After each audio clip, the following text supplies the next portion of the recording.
Rreshtet e 24 orëve të fundit në qarkun e Gjirokastrës kanë sjellë problematika të izoluara, kryesisht në infrastrukturën rrugore dhe furnizimin me energji elektrike.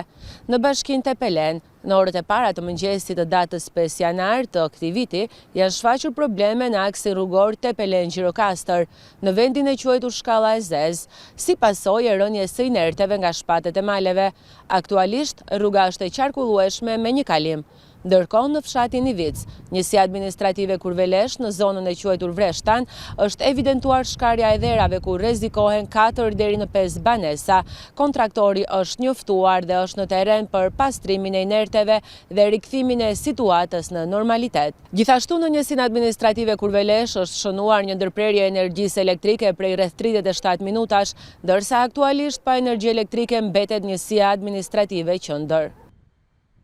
Autoritetet lokale janë duke monitoruar situatën dhe po paralajmërojnë drejtuesit e automjeteve për kujdes maksimal gjatë gjithë qarkullimit. Në pjesë të tjera të qarkut, rreshtet kanë qenë më të dobta, por banorët paralajmërohen për lagështi të shtuar dhe rrëshqitje të mundshme të tokës në disa segmente rrugore. Shërbimet emergjente janë në katdijshmëri për të ndërhyrë aty ku ka nevojë. Rreshtet pritet të vazhdojnë edhe gjatë orëve të ardhshme, ndaj qytetarët duhet të kenë kujdes dhe të ndjekin paralajmërimet e autoriteteve dhe të shmangin gjithashtu udhëtimet e panevojshme në zonat problematike.